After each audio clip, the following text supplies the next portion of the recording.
vejo profetizando dentro do palácio, porque ele fazia parte da nobreza em Israel. E quando Nabucodonosor o leva para a Babilônia, leva-o também para dentro do palácio, porque ele era uma pessoa instruída, e Nabucodonosor queria aproveitá-lo para trabalhar em seu reino, por ser uma pessoa sábia. Então Daniel está ali justamente também exilado com Ezequiel, que estava bem do rio Quebar, com os outros povos e com seus amigos, os seus 3 amigos em destaques, o livro de Daniel vai nos falar, também exilado ali na Babilônia.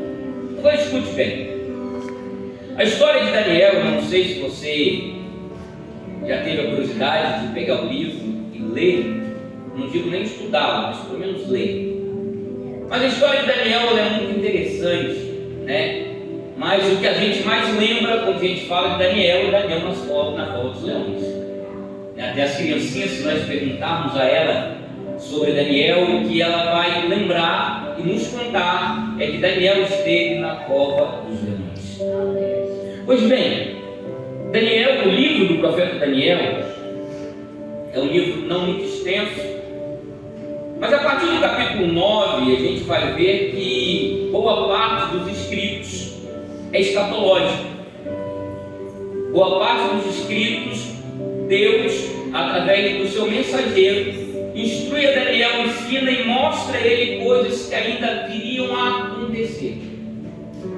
É o profeta Daniel que vai profetizar aquelas 70 semanas, hoje chamadas as 70 semanas de Daniel. E justamente em Daniel vamos ter o esclarecimento do que representa as 70 semanas. Justamente aqui no capítulo 9, que quando ele tem uma visão daquela grande estátua, que no final ela é esmiuçada com uma pedra que vem de longe e quebra os pés, que era de barro, misturado com bronze, com latão, e destrói toda aquela estátua. Ele não compreende aquilo, vai orar e faz 21 dias de oração, e o anjo, Deus envia o anjo para entregar a ele a revelação daquilo que ele tinha visto.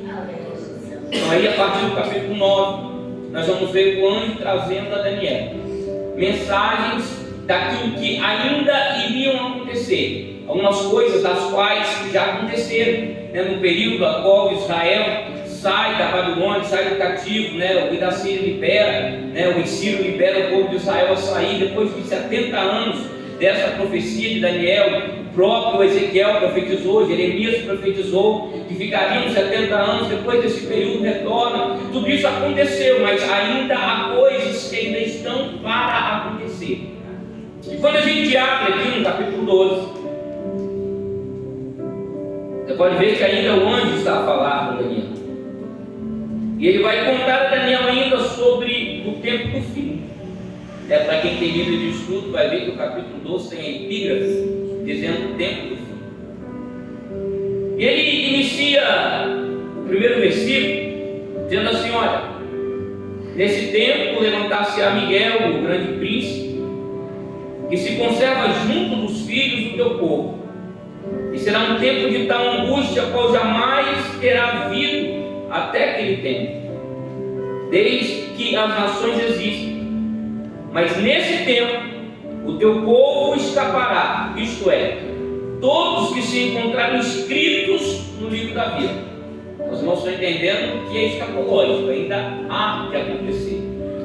Verso 2: e muitos dos que dormem no solo poerento acordarão, uns para a vida eterna e outros para o opróbrio, para o horror eterno. Aí entra o versículo que nós lemos: e os que são esclarecidos resplandecerão como o resplendor do firmamento, e os que ensinam muitos a justiça serão como as estrelas por toda a eternidade. Aí o verso 4, ele vai dizer assim: quanto a ti, Daniel, guarda em segredo essas palavras, e a mantém lacrado o livro até o tempo do fim. Muitos andarão errantes, e a iniquidade aumentará. Você pode ver que tudo aqui, que a mensagem que Daniel está recebendo é escatológica. Mas a pergunta eu quero fazer, trazer uma mensagem para os irmãos, uma mensagem a qual vai nos fazer refletir sobre a nossa vida, sobre aquilo que somos, quem somos e por que somos. Então, quando a gente olha aqui a mensagem, a pergunta que eu quero fazer aos irmãos é sobre essa pergunta que vamos nos decorrer dentro da mensagem. A versão diz ali os sábios, né? Aí eu olho para Salomão, ele vai dizer assim, Provérbios capítulo 9, o temor do Senhor é o princípio da sabedoria. Então pode ver que para que sejamos, nós chegamos a ser sábios, o caminho está onde? Em temer a Deus. Aleluia. É o temor do Senhor. E com base nisso eu quero trazer a lembrança dos irmãos, né? Eu sei que todos nós já ouvimos um pouquinho. É justamente sobre a chegada de Daniel mais seus 3 amigos na Babilônia. Quando a gente olha para o livro do profeta Daniel, é interessante, porque quando o povo achava que por mais que Deus estava corrigindo o seu povo, era correção. Deus fala isso com o profeta Abacuque, né, que precisaria levar o povo para ficar 70 anos na Babilônia para corrigi-los, para que eles voltassem a Deus pelo pecado que tinham cometido, né, muitas coisas que tinham acarretado o castigo de Deus para a nação de Israel. Mas quando a gente olha no livro de Daniel e vê Deus se revelando até mesmo dentro do palácio, no meio daquelas pessoas que adoravam outros deuses, que reverenciavam outros deuses, qual era o objetivo de Deus se revelar a Daniel e a seus 3 amigos lá na Babilônia, no meio do palácio? Primeiro, era para mostrar que não há Deus como Deus a conhecemos. Segundo, é para provar para o povo de Israel que mesmo eles em cativo, Deus não tinha o esquecido, e que a mão do Todo-Poderoso estava controlando, mesmo castigando aquele povo. Aí eu pego o versículo da Bíblia que Deus ama e castiga, aí Deus corrige a sorte daqueles que Ele ama. Era necessário, porque Deus amava aquele povo. E Deus estava mostrando que Ele é acima de tudo e de todos os deuses da terra, que Ele era o Rei dos Reis e Senhor dos Senhores. Era a demonstração disso. Deus começa a atuar dentro da Babilônia. A gente vai ver o contexto ao qual Ele entra na fornalha. O próprio rei, quando coloca ali os 3, vamos entrar em detalhes sobre isso aqui agora, mas quando ele coloca os 3 jovens na fornalha, que eles estão lá passeando, ele olha assustado e diz: mas não foi 3 que nós colocamos? Mas eu vejo 4. E o quarto, e detalhe, eles estão passeando dentro do fogo, e o quarto tem a semelhança deles. Então Deus começa a trabalhar lá dentro da Babilônia. Deus manda um anjo, fecha a boca dos leões. Deus faz Nabucodonosor pastar, porque esse arcado estava. Olha Deus trabalhando lá na Babilônia, no meio do povo que tinha pego os seus e levado cativo. Deus escreve com o dedo na parede. Coisas sobrenaturais aconteceram na Babilônia. Coisas que aos olhos humanos era impossível de acreditar, somente se estivesse lá para poder ver. Um dedo escrevendo na parede. A qual deu a sentença a um rei por estar usufruindo de utensílios do templo sagrado.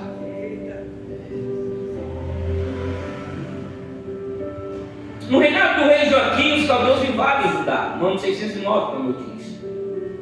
E o chefe dos eunucos, Aspenaz, separa jovens que fossem a excelência dos que lá estavam, sem defeitos, cultos e inteligentes, e passaria por um treinamento de 3 anos. E quem é que estava lá? Daniel, Ananias, Misael e Azarias.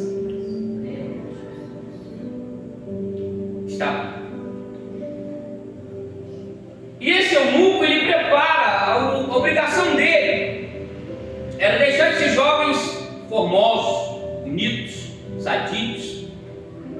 E no final de 3 anos ele se apresentaria ao rei, e o rei escolheria aquele que estivesse mais vistoso, mais bonito.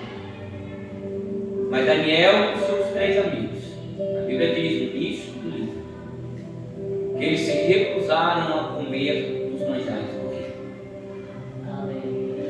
Você já se fez a pergunta por que Daniel fez essa escolha com seus amigos? Qual era o problema de comer dos manjares do rei? Toda comida, toda bebida, tudo que era levado ao rei para comer, porque esses jovens que eram separados comiam da mesma comida do rei, era oferecido a outros deuses. Era idolatria, era adoração a outros deuses. Então Daniel já aqui, depois a gente vai ver o apóstolo Paulo dando ensinamento lá na frente às igrejas. Daniel aqui já propôs no seu coração de não se contaminar, de ser separado, de não se misturar com as coisas que iria trazer tristeza a Deus. Agora, apenas uma comparação bem rápida.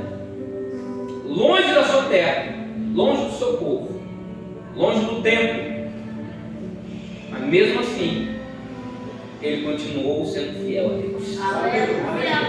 Agora entenda só, que é sobre esse ponto que eu quero estar ministrando na noite deste dia. Para que chegarmos até aqui no verso 3, sermos esses, os sábios, que resplandecerão, os que ensinam com justiça.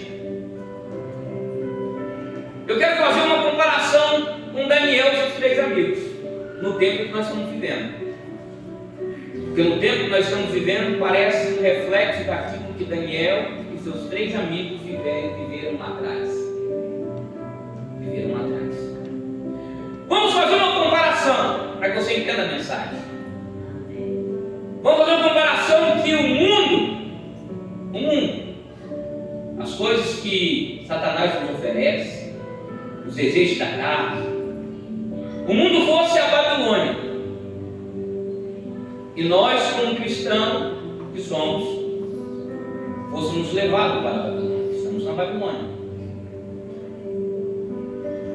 Quando a gente olha para esses 3 amigos, mais Daniel, é uma coisa que nos aflige tamanha.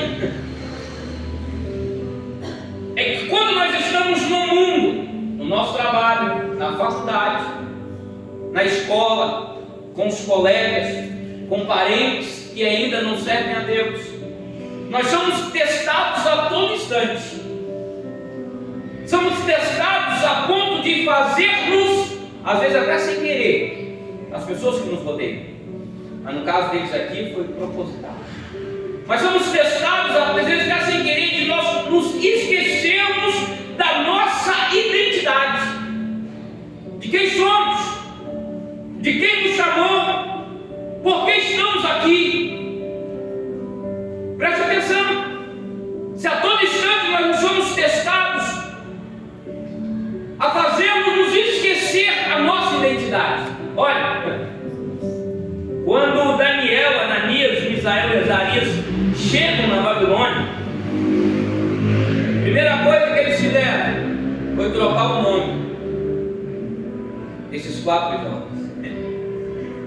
A primeira coisa que eles fizeram foi trocar o nome desses 4 jovens. Os irmãos vê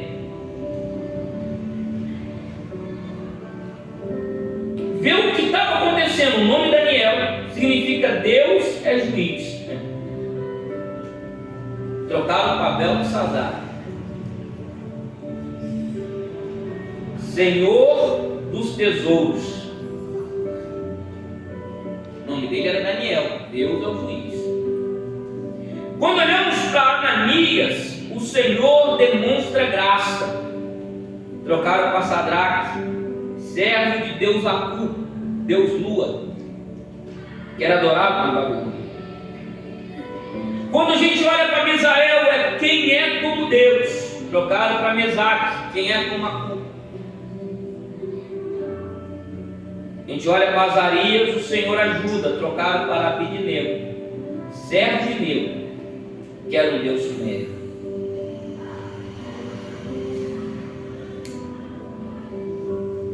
O pior é que nessa questão da identidade, onde estamos na Babilônia lá fora, Aí muda, tentam trocar a nossa identidade. Aí as pessoas olham para nós. Presta atenção, não estou doutrinando ninguém, estou pregando Bíblia aqui. As pessoas olham para nós, não sabem se somos cristãos ou não. Não temos mais a identidade de Cristo em nós. Não carregamos mais o brilho de Cristo em nós. Porque estamos nos misturando com os manjares do meio. Estamos nos misturando com as coisas do mundo. O maior problema, vou colocar assim apenas para você poder entender, para Deus não tem problema, mas é apenas uma comparação. Mas o maior problema para Deus não foi tirar o povo do Egito, pastor Sérgio. Foi tirar o Egito dentro do povo. O maior problema para Deus. Porque tirar o povo do Egito foi fácil, entre aspas, né? Moisés passou num carro com as 10 pratas. Mas olha só, em alguns dias tira-se o povo do Egito. Mas precisou 40 anos para tirar o Egito de dentro do povo. Porque a identidade daquele povo não era mais a identidade daqueles que os patriarcas tinham ensinado. Abraão, Isaac, Jacó. A identidade daquele povo não era mais aqueles ensinamentos que aquele amigo de Deus chamado Abraão ensinou ao seu filho, que ensinou aos seus netos, bisnetos, tataranetos. Quem foi? Já não tinha mais identidade, porque tinham sido trocadas. A Babilônia trocou a identidade. Aí eu pergunto, como cumprir o versículo 3 na nossa vida, se nós não temos a identidade de Cristo mais? E detalhe, se nós não corremos para buscar, ainda corremos o risco de ficar aqui no toque da trombeta. Ainda corremos o risco. Aleluia. Lembra das 5 virgens Nécias? Correram para tentar buscar azeite, mas foi tarde demais. Dentro ainda aqui dos jovens, que eu quero mandar uma mensagem falando sobre eles,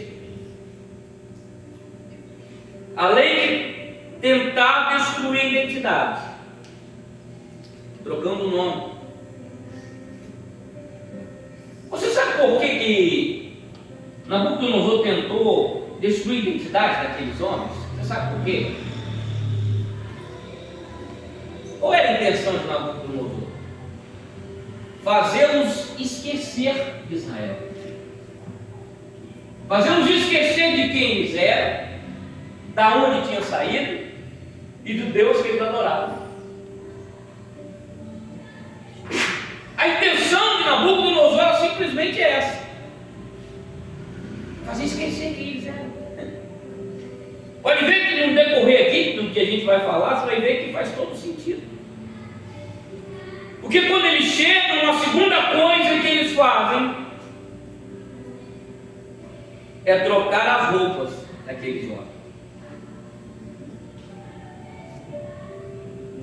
Eu não sei se você sabe, mas os judeus nesse período, eles tinham um estilo de roupa só deles.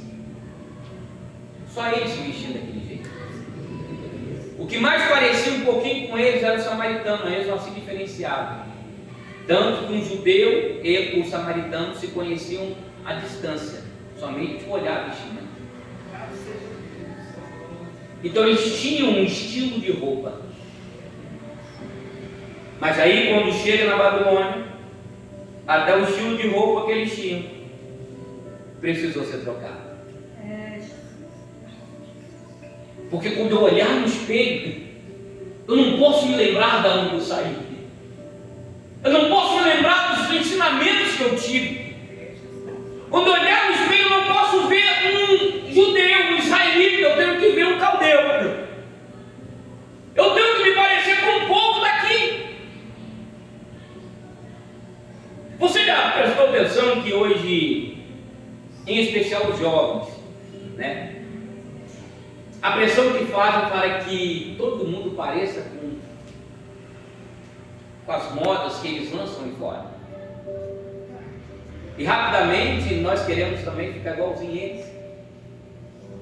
Porque se a gente não fica igual, para nós mesmos, às vezes as pessoas nem reparam, mas para nós mesmos, nós nos colocamos como atrasados, ultrapassados. Queremos seguir a moda, a mídia, as coisas que aí fora dita. Vou repetir de novo. Não estou doutrinando ninguém. Mas eu assisti pouco tempo atrás um trechinho de um vídeo, estava rolando aí na internet, tenho certeza de alguns irmãos que devem ter visto. Um trecho de um pedacinho do programa, aquele Esquadrão da Moda, onde eles pegam uma mulher que se diz cristã.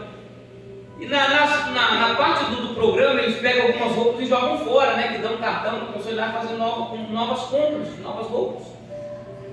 E ela pega uma roupa, veste ela e a moça, mas o rapaz que faz parte do programa, que eu não sei o nome, que eu não assisto, olham para ela e dizem assim: não, mas essa roupa você vai tirar, vai jogar fora, não serve para você. Ela: não, mas essa roupa que eu mais gosto de ir para a igreja com ela. E a roupa estava marcando as voltas do corpo daquela moça todinha. Aí eles mesmos fazem um comentário. Assim: esse estilo de roupa seria a última roupa que você deveria ir na igreja. Na igreja, onde eu sei, é o lugar que você ir lá reverenciar o Deus que você adora. Mas você está indo lá para chamar a atenção, marcar o teu corpo. E a gente não dá, discute bem isso, e a gente trazendo isso para dentro da igreja sem perceber. Porque agora, há pouco tempo eu vi uma matéria, agora já foi uma matéria que eu vi, que as marcas ditas, marcas evangélicas, essas que mais vendem roupa que está marcando um pouco. Aí você fala assim: não, eu vou lá na loja que só vende roupa evangélica. Aí vai lá comprar e vem com a roupa que está marcando as voltas do seu corpo todinho. E quem é que está ditando essa moda? Quem é que está te incentivando a usar assim e para eles está tudo bem? É Nabucodonosor. Ele está mudando as nossas formas de ser, nossa forma de adorar, e nós não estamos percebendo. É verdade. Terceiro ponto. Trocou a comida daqueles jovens. É bem verdade que os quatro não assentaram.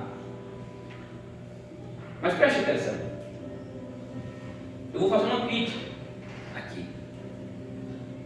Quantos de nós temos deixado de nos alimentar da palavra? Temos deixado de vir ao culto de terça-feira, vir à escola dominical para aprender da palavra, e perdemos o nosso tempo em pregadores de youtubers, Facebook, redes sociais.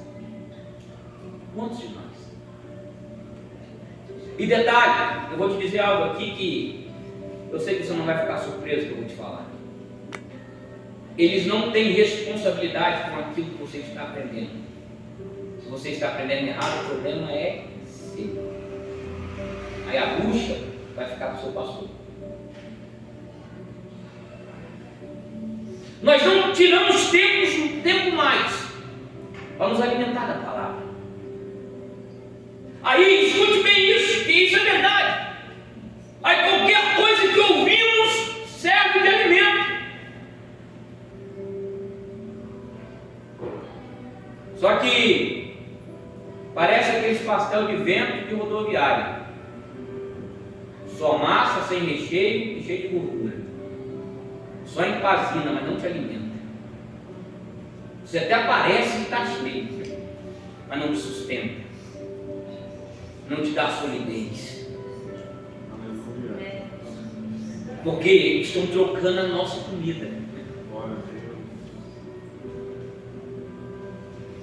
Pode pesquisar no Google. A Bíblia é um dos livros mais vendidos, mais ou menos lido. Mais ou menos lido.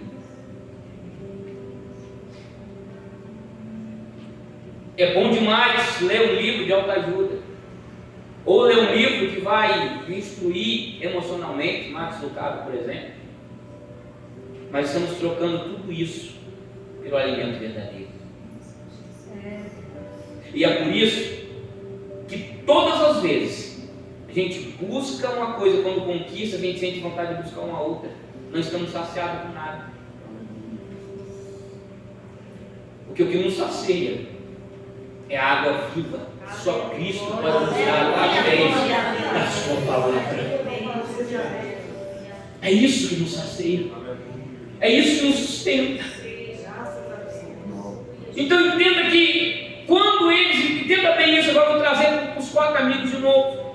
Quando eles não resolvem comer os manjares do rei, e o eunuco se preocupa dizendo assim: olha, isso vai dar ruim para mim. Não se preocupe. No final dos 3 anos, Daniel, mas os 3 amigos eram os mais vistosos de todos os jovens que lá estavam. E detalhe, eram os mais sábios que lá estavam. Está vendo onde está o segredo de ser sábio?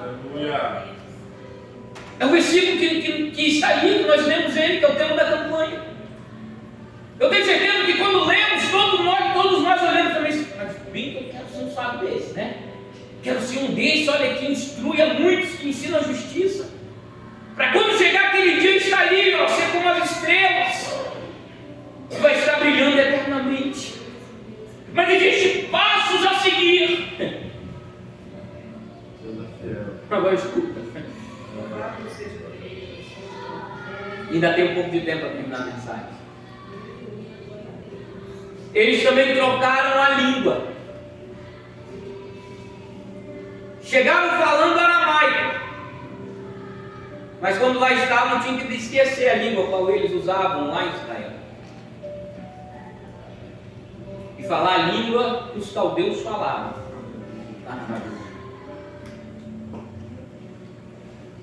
Agora eu te faço uma pergunta. Estamos vivendo um momento diferente desse? Pastor, eu não estou entendendo. Eu ainda continuo falando português. Verdade, eu continuo ainda falando português. Mas hoje o que mais nós vemos, que vale mais a pena mentir do que falar a verdade. O que mais nós vemos é que vale a pena enganar do que sermos sinceros, sermos honestos. Trocaram a verdade pela mentira. E infelizmente nós cristãos estamos buscando isso lá da Babilônia e trazendo para cá.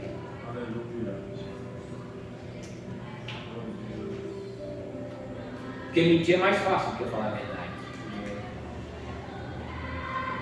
É mais fácil. E como um Deus, a Bíblia diz que ele tem 7 olhos de fogo. Cristo revelando a João lá na ilha de Pátmos diz que ele passeia no meio da igreja. E como esconder a verdade dele? Se ele me conhece, se ele te conhece. Como esconder? Como esconder a verdade dele?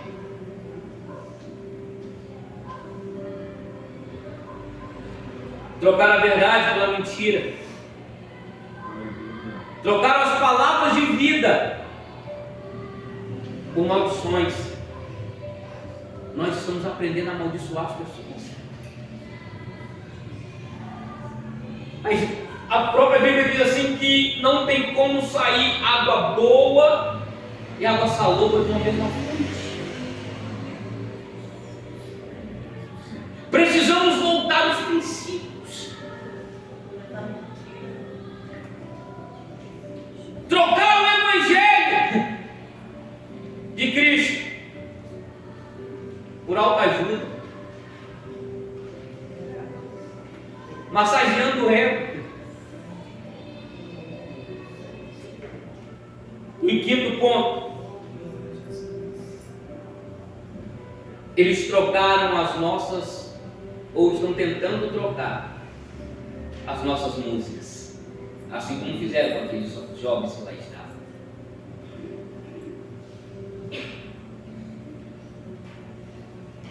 O salmista diz que onde eles estavam com as suas arcas penduradas. Os povos da Babilônia olhavam para eles e diziam assim: cante agora, adore agora. Aí eles respondiam: mas como cantar, como adorar, se nós não temos mais alegria? Estamos cativos. Porque quando nós permitimos que tudo isso entre em nossa vida, nós começamos a perder a alegria da salvação. Porque o pecado já vai trazer tristeza, vai trazer dúvida. Lembra de Davi no Salmo número 51, que falha a memória? Quando ele adora ao Senhor, reconhecendo o pecado e o erro, pedindo a Deus que trouxesse de novo a alegria da salvação, porque ele havia perdido. E quando nós permitimos que tudo isso chegue até nós, que troque a nossa identidade, a nossa comida, a nossa roupa, a nossa língua, já não temos mais a alegria da salvação. É por isso que nós não temos prazer mais de vir à igreja. Nós não temos mais prazer de participar dos cultos, dos eventos na igreja, porque não temos mais a alegria da salvação. Porque o inimigo já tomou tudo isso de nós. Nós não estamos mais parecendo como um servo de Deus. Estamos parecendo com os caldeus. Aleluia. Trocaram as músicas. Pasmem, ou talvez não, talvez vocês já viram falar, ou escutaram, estão informados, assim como eu pesquisei. Muitas das músicas que estão sendo cantadas dentro das nossas igrejas foram consagradas ao diabo. Pasmem. Não se vê mais músicas de adoração a Deus. Não se vê mais. O que nós vemos são músicas que vão massagear o nosso ego, música de alta ajuda. Para que você escute, levanta a mão, chora, mas quando você sair daquela porta, você não lembra nem o que foi falado aqui dentro. Esta palavra precisa confrontar comigo, para que quando eu saia lá fora, ela me transforme. Ela venha me remoer dia após dia. Mas quando eu só presto atenção naquilo que massageia meu ego, eu saio daqui para fora, dizendo assim: ah, Deus vai me exaltar, Deus vai fazer isso comigo. Não olho para o meu erro, para o meu pecado. Escute, olha Daniel. Nós estamos falando dele, olha Daniel. Porque quando ele está lá no capítulo 9, quando o anjo vem trazer a revelação a ele, a Bíblia diz que ele está orando. Ele está orando. Às 3 horas da tarde, no horário do segundo sacrifício, ele está orando. E a oração dele diz assim: Pai, perdoa os meus pecados e perdoa os pecados dos meus antepassados. Porque ele sabia que o povo estava ali na Babilônia cativo por causa do erro e dos pecados daqueles súditos. Mas Daniel não foi aquele que se esquivou dos manjares do rei? Que se manteve fiel? Ele tinha pecado? Tinha. E é isso que falta em nós. A humildade, a humildade de pecarmos e reconhecermos que pecamos. E reconhecermos que pecamos. Olha, eu não sou saudosista, mas eu sou crente desde que nasci no lar cristão, graças a Deus. Aleluia. Sou neto de pastor, sobrinho de pastor, primo de pastor. Minha família no Espírito Santo, a maioria são todos pastores. Alguns que aqui estão aqui, vai lembrar muito bem do que eu vou falar agora. Antigamente, quando uma pessoa pecava, rapidamente ela procurava o pastor para se confessar. Dependendo do pecado, do que tinha sido cometido, o pastor levava para os obreiros e trazia para a igreja. E a pessoa pedia perdão a toda a igreja. pastor Júlio, mas isso é constranger demais a pessoa. Mas aí a pessoa pensava duas vezes em pecar. Porque ela sabia que para voltar em comunhão ela teria que enfrentar todos olhando para ela com um taco de pecado. Você sabe qual foi a estratégia de Satanás? Não foi fazer você parar de pecar. É você pecar e acostumar com o seu pecado. E ele não te incomodar de você querer confessar o pecado que você cometeu. Essa foi a estratégia de Satanás. Tenho certeza, vou usar o pastor Sérgio Murilo aqui porque é o pastor da congregação. Se eu perguntar a ele, você não vai responder não, pastor. Mas se eu perguntar a ele, eu não vou nem uns anos atrás não, só esse ano. O ano que ele atendeu no gabinete, que veio confessar o pecado, eu acho que eu me decepcionaria com a resposta. E será se deixamos de pecar? Olha, trocaram a música. Mas para terminar, escute só, que a mensagem não termina aqui. Porque Satanás, ele não vem de uma vez. Porque se ele vier de uma vez, você sabe que é ele que está vindo. Tem um hino antigo de Jair Pires, que diz assim: o pecado não dói. Mas a gente sabe essa letra. O pecado não dói, não dói. O pecado não dói, não dói. É preciso cuidado com esse tal de pecado. O pecado não dói. Aí a tradução. Muitos não pecariam, temeriam a Deus. Assim seria melhor.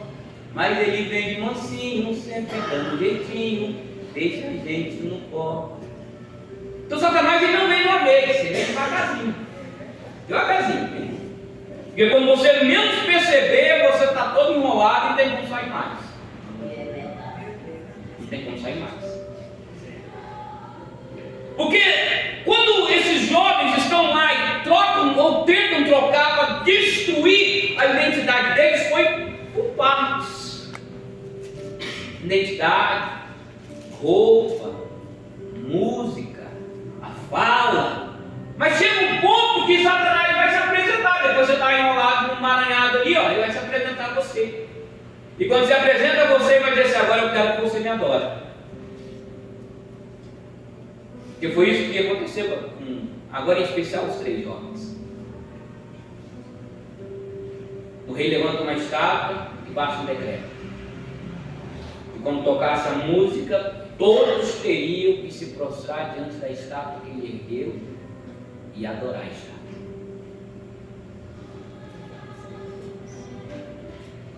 Pensa você que está diferente? Satanás está sendo adorado no estilo de vida que nós estamos levando. Satanás tem sido adorado da forma que nós estamos falando, andando, vestindo, com as nossas amizades, com aquilo que estamos vendo, aquilo que estamos ouvindo. Ele tem sido adorado. Mas o detalhe é que ele quer colocar em nós, na nossa mente: vocês não podem ser diferentes. Vocês têm que adorar os mesmos deuses que o mundo aí fora adora. Porque você ser diferente, você ser taxado como um careta, como atrasado. Precisa entrar na moda. Você não pode ser diferente. Ser crente, aqui ó, é muito fácil, dentro da igreja. Muito fácil. Todo mundo vem bonitinho, animadinho, engomadinho. Um cara de crente, um máscara de crente. Mas lá fora, é que nós temos que dizer se realmente nós somos crentes. Eu estava ministrando no domingo de manhã a escola dominical e teve um assunto. Nós entramos e eu falei, eu quero usar essa mesma frase para nós aqui. Todos nós, é lógico que eu estou generalizando, Entenda bem. Não diga que o pastor falou isso com você. Eu não sei como é que é a sua vida. Mas todos nós, antes de vir à igreja, abrimos o nosso guarda-roupa e pegamos uma capa, uma máscara, para mostrar aquilo que às vezes nós não somos e nem estamos vivendo. Repito, estou generalizando, é verdade. Mas boa parte daqueles que vêm à igreja. Mas o que mostra que realmente somos é os frutos que estamos dando lá fora. Ser bonitinho igual os irmãos está aí é bom demais. A Bíblia diz que a figueira que Jesus amaldiçoou e secou, ela estava bonita, cheia de folhas. Mas quando Jesus chega debaixo dela e procura, não tinha nem fruto. Só folhas. Só aparência. Não tinha nenhum fruto para provar que era uma figueira. Ou para provar que era uma árvore que poderia alimentar o homem. E se Jesus viesse aqui nessa noite, aparecesse aqui, procurasse fruto em nós, será que acharia fruto? Será que acharia fruto em nós?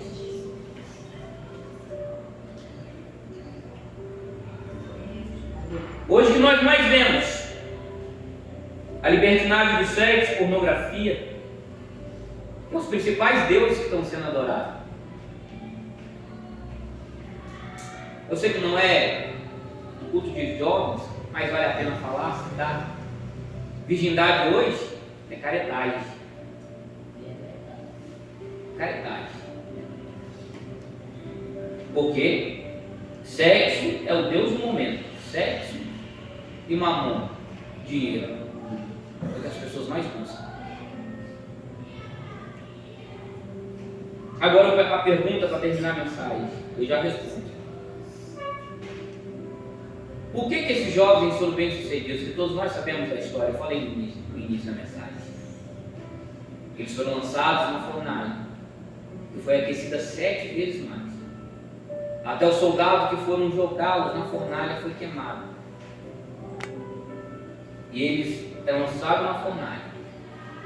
Dentro da fornalha eles começam a passear dentro do fogo com um homem a mais. Aí a pergunta é: por que eles foram bem-sucedidos? Por que chega lá no verso 3, a mensagem para Daniel diz: os sábios, pois, resplandecerão com o resplendor do firmamento. Qual foi o segredo? Você pode ver que no capítulo 2 já tinha acontecido tudo isso aqui que eu estou relatando. Qual é o segredo? O segredo está em rejeitar, ou em partes, ou na totalidade. Tudo aquilo que oferece para nós adorar outros deuses, sabemos que a só um Deus devemos adorar. É verdade. É o Rei dos Reis, Senhor dos Senhores. O Deus que tem todo o poder, que criou os céus e a terra. É só Ele que devemos adorar.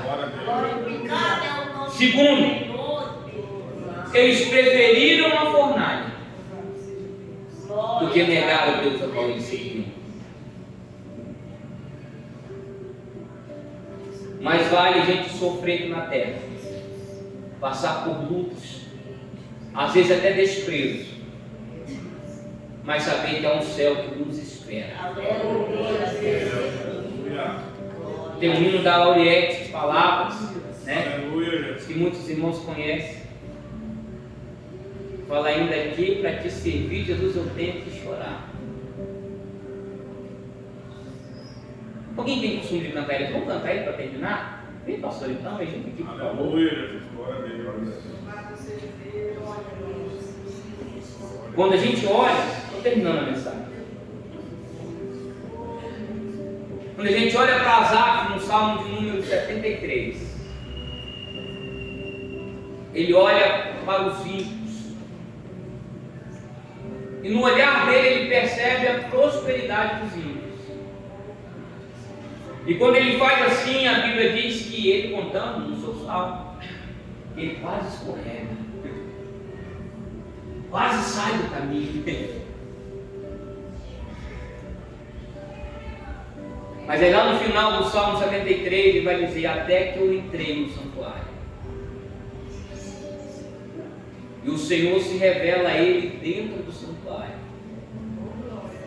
E uma das principais e melhores revelações que Deus traz a ele, aleluia, é que ter Cristo é a nossa melhor herança. Graças a Deus. Nada mais importa. Se nós não tivermos Cristo, nada adianta. Lembra de Davi?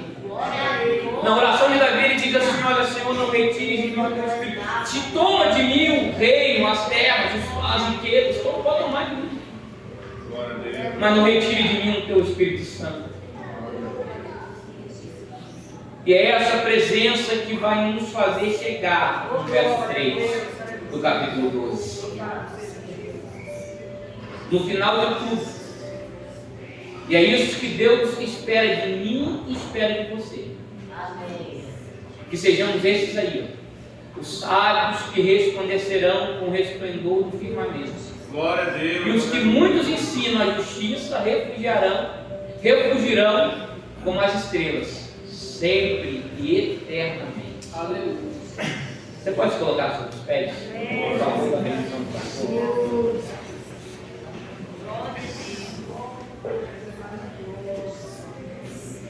Quando a pastora estiver cantando esse hino, eu queria que você fizesse a sua oração. Eu não sei, eu não te conheço, não sei como é que está a tua vida, o que você tem passado. Mas diante dessa mensagem que Deus colocou no meu coração, que vale a pena. Vale a pena ser injuriado, vale a pena ser rejeitado.